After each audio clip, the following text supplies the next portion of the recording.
اعوذ باللہ من الشیطان اللعین الرجیم بسم اللہ الرحمن الرحیم وبہ نستعین وہو خیر معین رب اشرح لی صدری ویسر لی امری واحلل عقدۃ من لسانی یفقہوا قولی۔ ناظرین کرام، درس فقہ کا یہ سلسلہ جس میں آغائی سیستانی کی توضیح سے آپ کی خدمت میں مسائل کو بیان کیا جاتا ہے، اور اسی سلسلے کے اندر گزشتہ چند درس جو ہے اور چند لیکچر جو ہے وہ روزے کے احکام کے سلسلے میں بیان کیے گئے۔ چونکہ اسٹارٹ میں پہلا درس یا پہلا جو عنوان کہا جائے وہ نماز کے احکام تھا، انشاءاللہ ماہ رمضان کے بعد اس کو پھر کنٹینیو کریں گے، لیکن رجب سے روزے کے احکام کے سلسلے کو شروع کیا گیا۔ روزے کے احکام میں سب سے پہلے نیت کے احکام کو بیان کیا گیا، اور اب مبطلات نماز کی فہرست کو بیان کرنے کے بعد سب سے پہلا مبطل یعنی روزے کو باطل کرنے والی چیز کھانے اور پینے کے احکام کو بیان کیا جا رہا تھا۔ جو بات بیان کی گئی اب تک وہ یہ تھی کہ کوئی بھی چیز روزے دار اگر روزے کے عالم کے اندر جان بوجھ کے متوجہ ہوتے ہوئے کھاتا ہے اور وہ اس کے حلق سے نیچے اتر جاتی ہے تو اس کا روزہ باطل ہو جائے گا۔ فرق نہیں پڑتا کہ وہ عموماً کھانے والی چیز ہو یا عموماً کھائی نہ جاتی ہے۔ جیسے کوئی پینسل کو اپنے منہ میں رکھے اور اس کا برادہ اپنے حلق سے اتار لے، اس کا چھلکا اپنے حلق سے اتار لے، روزہ باطل ہو۔ اور اسی طریقے سے کوئی پراپر کھانے کی چیز ہو جان بوجھ کے کھائے، مثلا فرض کرے کہ وہ چاکلیٹ کھاتا ہے تو اس کا روزہ باطل ہو جائے گا۔ البتہ اس کے اندر ایک اور چیز بھی ہے کہ اس کی حساسیت کو کہ کوئی چیز کھانے پینے والی نہ ہو، لیکن اگر اس طریقے سے بھی اس کو استعمال کیا جائے تو روزہ باطل ہو سکتا ہے۔ بیان کیا کہ جیسے ٹوتھ برش ہے، مسواک ہے، اب اپنی انگلی کو لے لے جو اپنی انگلی کو منہ میں رکھتا ہے اور اس کو اپنے تھوک یا لعاب دہن سے تر کر لے اور اپنے منہ سے باہر نکالے۔ ایک مرتبہ وہ باہر کی فضا میں آ جائے اور اب دوبارہ اس کو تر والی ہی کیفیت کے اندر اگر منہ میں لے جاتا ہے اور اس تری کو وہ چوس کے حلق سے نیچے اتار لے تو بھی اس کا روزہ باطل ہو جاتا ہے۔ اس کے بعد اگلا مسئلہ جو تھا وہ یہ کہ اگر ایک انسان، اور یہ بڑا پریکٹیکل مسئلہ ہے، ماہ رمضان ہے، دیر سے آنکھ کھلی، سحری دیر سے ملی، یا آپ خود ہی کسی وجہ سے آج موڈ نہیں ہو رہا تھا بہت دیر میں کہ کچھ نہ کچھ کھا لیں، بیٹھے اور اب اذان سے فقط 5 منٹ کا وقفہ ہے، 7 منٹ کا وقفہ ہے، کھاتے کھاتے اذان ہو گئی، تو جو لقمہ آپ کے حلق یعنی منہ میں موجود ہے اب آپ نے اسے اگل دینا ہے۔ یہ نہیں کہ یہ لقمہ موجود ہے یا اس کے ریشے یا اس کے ریزے موجود ہے یا باقیات کچھ موجود ہے اور آپ کہیں کہ ٹھیک ہے اس سے تو اتار لے تو کوئی حرج نہیں ہے، یہ تو منہ میں تھا ہی، وقت ہو گیا، اذان صبح سے لے کے مغرب کے وقت تک آپ کو اپنے آپ کو مبتلات روزہ سے بچانا ہے، بس اب آپ کے منہ میں جو بھی لقمہ ہے اس کو اگل دینا ہے۔ اگر آپ نے جان بوجھ کے سے نکلا تو آپ کا روزہ بھی باطل ہے اور آپ کو کفارہ بھی دینا ہوگا۔ آج کا مسئلہ اگر آپ نے غور کیا ہو تو میں نے جو پہلا ورڈ کہا تھا کہ انسان جان بوجھ کر متوجہ ہوتے ہوئے کھا لے، اب ایک شخص ہے اس نے روزہ رکھا، مثلا شعبان کے مہینے میں یہ عام طور پہ ہو سکتا ہے، ماہ رمضان میں بھی ہو سکتا ہے، سخت گرمی سے آیا، روزہ رکھنا ایک عادت میں نہیں ہے، اور عادت ہے کہ جیسی گرمی سے گھر میں داخل ہوتا ہے وہ ٹھنڈے پانی کی بوتل اٹھاتا ہے، اسے اپنے منہ سے لگاتا ہے اور فوراً پی کے ایک ریلیکسیشن محسوس کرتا ہے۔ اس نے منہ سے لگائی، بے دھیانی میں متوجہ نہیں تھا، بھولا ہوا تھا، پانی کی آدھی بوتل پی گیا۔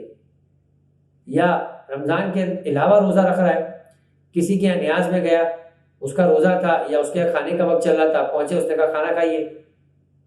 آپ بیٹھ گئے، بے تکلف تھے، اور کھانا کھاتے کھاتے ایک دم سے درمیان میں یاد آیا کہ میں تو روزے سے ہوں، تو جو کھا لیا ہے وہ بے دھیانی میں کھایا ہے، متوجہ نہیں تھا، بھول گئے تھے، پی لیا ہے وہ بے دھیانی میں پی لیا ہے۔ تو جو چیز بغیر متوجہ ہوئے یا بھولے ہوئے اگر انسان کھا پی لے تو جتنا کھا لیا ہے اس سے روزہ باطل نہیں ہو سکتا، یہ آپ کے لیے بونس تھا۔ اب اس کے بعد چاہے وہ منہ کا لقمہ اندر موجود ہے اور آپ کو یاد آیا ہے یا گھونٹ موجود ہے، آپ کو اس کو پھینک دینا ہے، اس کو حلق سے اب نیچے نہیں اتارنا ہے۔ لہٰذا 1556 کا مسئلہ یہی ہے، 1556 اگر روزے دار غلطی سے کوئی چیز کھا لے یا پی لے تو اس کا روزہ باطل نہیں ہوتا۔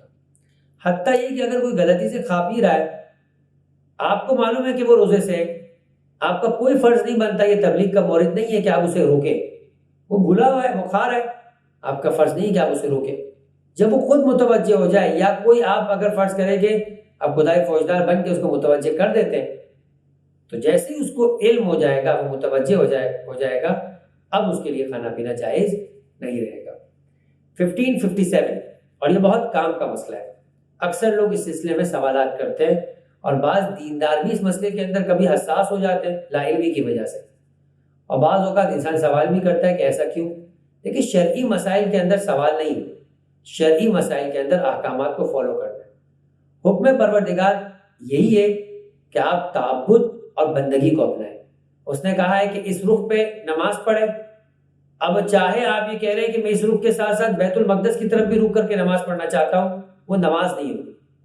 وہ ذکر ہو جائے گا لیکن اسے نماز نہیں کہیں گے۔ اس نے کہا بیمار ہے روزہ نہ رکھے، کہا کیوں؟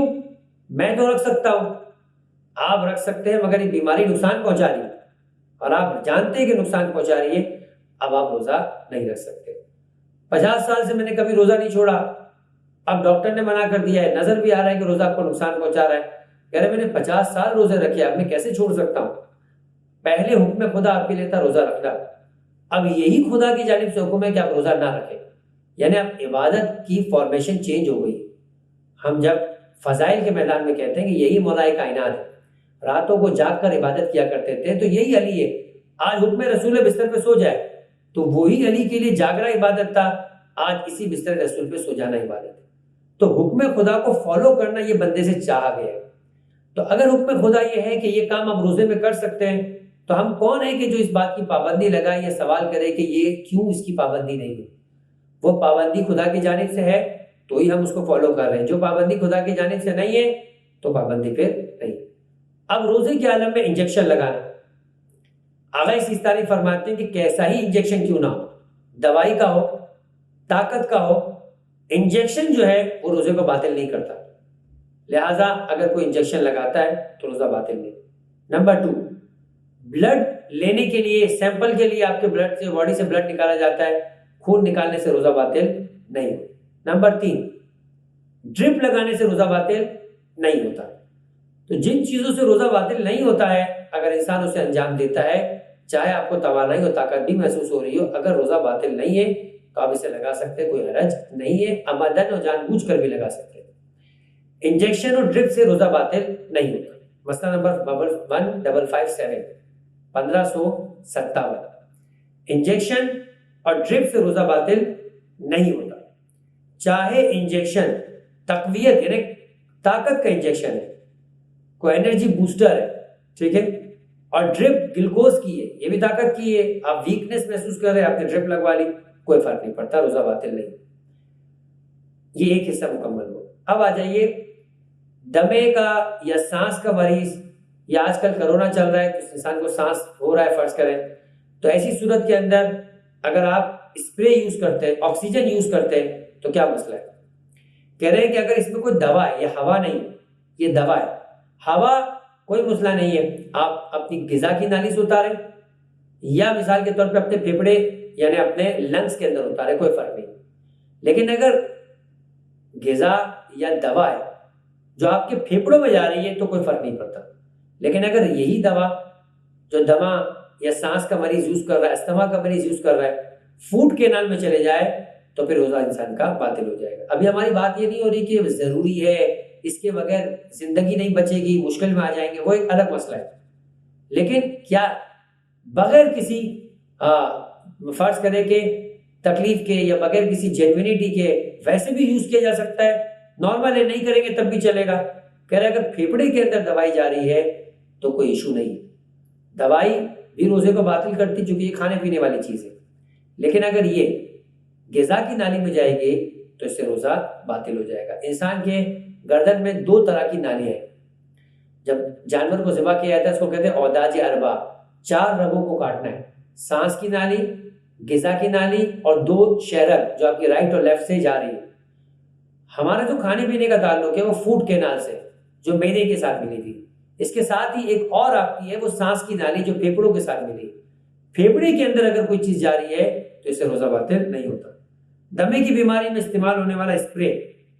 اگر دوا کو صرف پھیپھڑوں تک پہنچائے تو اس سے روزہ باطل نہیں۔ اسی طرح آنکھ اور ناک اور کان میں ڈالی جانے والی دوا، کیونکہ یہ ENT، ای ایئر اینڈ نوز اور ٹی آپ کی ٹنگ زبان، آنکھ اور کان، یہ تینوں کا تعلق جو ہے وہ آپ کے گلے سے بنتا ہے، یعنی یہیں سے ہو کر فرض کریں کہ یہ سب چیزیں اگر جاتی ہے تو یہیں سے نزلہ، بعض اوقات آپ کا بلغم اترتا ہوا محسوس ہوتا ہے، کبھی کان میں دوائی زیادہ ڈال دے تو یہ بھی اس کا ایک سلسلہ ہے، اس سے آؤٹر تعلق آپ کا ہوتا ہے، گلے میں آپ کا اگر کوئی انفیکشن ہو جائے تو کان میں درد محسوس ہوتا ہے، آنکھوں کا بھی کبھی کبھی آنسو پیے جاتے ہیں گلے میں محسوس ہوتے ہیں، اور باقاعدہ آنکھ میں اگر زیادہ دوائی ڈالی جائے تو آپ کے گلے سے وہ دوائی کبھی نیچے بھی آ جاتی ہے۔ تو یہ تینوں کا ایک تعلق ہے۔ کہہ رہے ہیں کہ اگر آنکھ اور ناک میں، آنکھ اور کان میں دوا ڈالی جائے تو روزہ باطل نہیں ہوتا، چاہے اس کا ذائقہ یا چاہے اس کا ایسنس آپ کو محسوس ہو رہا ہو۔ سمجھانے کے لیے جیسے اگر آپ چوئنگم کھاتے تو اس کا مینتھول جو ہے وہ گلے میں آپ کو محسوس ہوتا ہے، تو یہ جو ایک ٹیسٹ آ رہا ہے یا ایک جو آپ کو ذائقہ محسوس ہو رہا ہے، اس ذائقے سے روزہ باطل نہیں ہوتا۔ کبھی کبھی کوئی چیز اتنی کڑوی ہوتی ہے کہ آپ زبان پہ رکھتے ہیں اور آپ کو پورا سمجھے کہ منہ پورا کڑوا محسوس ہوتا ہے، یہ کڑواہٹ کبھی کبھی حلق تک بھی چلے جاتی ہے، کوئی فرق نہیں ہے۔ ٹوتھ پیسٹ کرتے وقت بھی انسان اس بات کو محسوس کرتا ہے کہ پورا ٹوتھ پیسٹ عام طور پہ کھایا نہیں جاتا، پھینک دیا جاتا ہے، مگر جتنی اسٹرانگ بو ہوگی اتنی آپ کو محسوس ہوگی۔ تو بو سے روزہ باطل نہیں ہوتا ہے، ذائقے سے روزہ باطل نہیں ہوتا ہے۔ ناک میں ڈالی جانے والی دوا اگر گلے تک نہیں پہنچتی، ہاں اگر آنکھ یا کان میں بھی دوائی ڈالی جا رہی ہے اور دوائی کی کوانٹٹی اتنی زیادہ ہے کہ آپ کے گلے میں باقاعدہ آ رہی ہے تو پھر آپ کا روزہ باطل ہو جائے گا۔ یہ مسئلہ جو ہے وہ 1557 تھا۔ اب آئیے اس کے بعد 1558، اور یہ مسئلہ بھی بہت کام کا ہے۔ کھائی جانے والی بہت ساری چیزیں ریشے دار ہوتی ہیں اور اس کی وجہ سے وہ چیزیں آپ کے دانتوں میں بعض اوقات پھنس جاتی ہیں، آپ خلال کر کے اس کو نکالتے ہیں۔ مستحب بھی کہ کھانے کے بعد خلال کیا جائے۔ اب خلال کا کوئی بھی انداز ہو، کوئی سوئی استعمال کرتا ہے، کوئی لکڑی استعمال کرتا ہے، کوئی مثلا دھاگا استعمال کرتا ہے، تو کوئی بھی طریقہ کار ہو، وہ خلال کر کے چیز نکال لی جائے، مسئلہ آسان ہے۔ مگر کبھی کبھی خلال کرنے کے باوجود بھی کچھ چیز رہ جاتی ہے یا کوئی خلال کرے ہی نہیں، سحری کیے، دوڑ کے اس کو مثال کے طور پہ سحری کرنا پڑی اور وہاں سے پھر نماز پڑھنے چلا گیا، ابھی منہ میں ریزے موجود ہیں، یہ ریزے بھی اگر الگ سے اتر گئے تو روزے کو باطل کر دیں گے اگر جان بوجھ کے یہ اترے۔ ہاں آپ کا خیال نہیں تھا، منہ میں تھا اور زبان سے نکالتے نکالتے اس کو وہ کب حلق میں چلا گیا پتہ نہیں چلا، تو اگر آپ متوجہ نہیں تھے، بے دھیانی میں کام کر رہے تھے تو الگ بات ہے، مگر متوجہ ہیں تو پھر یہ چیز اگر الگ سے نیچے اتری تو روزہ اس سے باطل ہو جائے گا۔ 1558، اگر روزے دار دانتوں میں کی ریکھوں میں پھنسی ہوئی کوئی چیز عمدن نکل لے تو اس کا روزہ باطل ہو جاتا ہے۔ اس کے بعد کا مسئلہ ہے کہ کیا خلال کرنا ضروری ہے، جبکہ اسے علم بھی ہے کہ فرض کرے کہ یہ چیز جو ہے وہ اس کے پیٹ میں چلی جائے گی۔ 1559 کہ جو شخص روزہ رکھنا چاہتا ہو اس کے لیے آذان صبح سے پہلے دانتوں میں خلال کرنا ضروری نہیں، بائی ڈیفالٹ خلال کرنا ضروری نہیں، برش کرنا ضروری نہیں، لیکن اگر علم ہو کہ غذا دانتوں کی ریخوں میں رہ گئی ہے اور اگر آپ نے خلال نہ کیا تو دن میں کسی بھی وقت یہ پیٹ میں چلے جائے گی، تو اب آپ کے لیے خلال کرنا ضروری ہے، کیونکہ آپ نے خلال نہیں کیا اور یہ غذا پیٹ میں چلی گئی تو آپ متوجہ تھے اور آپ نے پریکاشن نہیں کیے تو آپ کا روزہ باطل ہو جائے گا۔ 1560، اور یہ بڑا اہم اور بہت ہی خوبصورت ایک مسئلہ ہے، وہ یہ کہ بعض اوقات انسان کو ایک سائیکولوجیکل پروردگار نے انسان کی جو یہ حواس رکھے،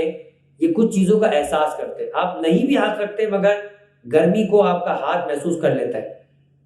ٹھنڈ کو آپ کا ہاتھ محسوس کر لیتا ہے، لہٰذا رکھتے ہوئے آپ اس سے اپنے آپ کو دور کر رہے ہوتے ہیں۔ اسی طرح آنکھوں کی طرف جاتی ہے تو آنکھ آپ کی فوراً پلک جھپکتی ہے، اپنے آپ کو بچاتی ہے۔ اسی طرح بعض چیزوں کی جو لذتیں ہیں وہ انسان کو ٹیسٹ دلاتی ہے، اگرچہ کہ کھائی نہیں ہے، بریانی کی بو آ رہی ہے، حلوائی کی دکان سے آپ کو حلوے کی خوشبو آ رہی ہے، اب یہ جو انسان ایک تصور میں چلے جاتا ہے تو یہ انسان کی گلینڈز کو ایکٹیویٹ کرتے ہیں، تھوک آنا شروع ہو جاتا ہے، ایک لذت اور ایک مزہ محسوس کرتا ہے انسان۔ اس لذت اس مزے سے روزہ باطل نہیں، تھوک اگر آ گیا اس کی وجہ سے اور وہ تھوک آپ مسلسل لاتے رہے، مسلسل پیتے رہے، تھوک پینے سے روزہ باطل نہیں۔ ہاں اگر یہ تھوک ایک مرتبہ منہ سے باہر آ گیا، چاہے انگلی، چاہے پین، چاہے مسواک، چاہے ٹوتھ برش، چاہے ویسے ہی باہر آ گیا، اب آپ اس کو دوبارہ اندر لے کر پی نہیں سکتے ورنہ روزہ آپ کا باطل ہو جائے گا۔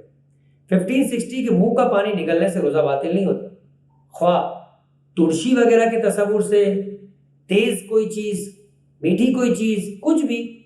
اگر آپ نے محسوس کی ہو، خوشبو سونگھی ہو، تو اس سے روزہ باطل نہیں ہوتا۔ 1561 اور یہ آج کا آخری مسئلہ ہے، وہ یہ کہ یہ ہے بلغم۔ آغا سیستانی کے نزدیک بلغم کے نگلنے سے بھی روزہ باطل نہیں ہوتا، چاہے وہ منہ کی فضا میں ہی کیوں نہ آ گئے۔ یعنی آپ نے بلغم فرض کرے کہ نکالنے کی کوشش کی کہ تھوک دے، صحیح نہیں نکال پائے، وہ منہ میں آیا تھوڑا سا اور پھر آپ اس کو نگل گئے، تو کیا اس کو نگلا جا سکتا ہے؟ تو آغا سیستانی کے نزدیک بلغم اگر منہ کی فضا میں بھی آ جائے، ابھی منہ سے باہر نہیں نکلا ہے اور آپ اس کو نگل لیتے تو روزہ باطل نہیں ہوتا۔ سر اور سینے کا بلغم جب تک منہ کے اندر والے حصے تک نہ پہنچے اسے نگلنے میں کوئی حرج نہیں، لیکن اگر منہ میں آ جائے تو بھی احتیاط مستحب ہے کہ اسے نہ نکلے۔ اور احتیاط مستحب اگر تقلید کے مسائل جو کہ محترم استاد غلام رضا روحانی صاحب نے بیان کیا، آپ اس کو دیکھ سکتے ہیں ہمارے درس فقہ کے سلسلے میں بھی، وہاں بات کی گئی ہے کہ احتیاط مستحب اور احتیاط واجب میں کیا فرق ہے۔ مختصر یہ کہ احتیاط واجب میں فتویٰ نہیں ہوتا، مرجع کی جانب سے اجازت ہے کہ آپ اس احتیاط پہ عمل کریں یا فی العالم کی طرف رجوع کریں، اور احتیاط مستحب میں فتویٰ ہے۔ فتویٰ یہاں یہی ہے کہ روزہ باطل نہیں ہوگا اگر بلغم منہ میں بھی آ جائے، لیکن احتیاط مستحب ہے کہ اس منہ میں آئے ہوئے بلغم کو اگل دیں، پھینک دیں اور اس کو جو ہے وہ نہ نکلے۔ لیکن اگر کوئی اگل لیتا ہے، جان بوجھ کے نکل لیتا ہے، تو پھر روزہ باطل نہیں ہوتا۔ وصلی اللہ علیہ وآلہ وسلم۔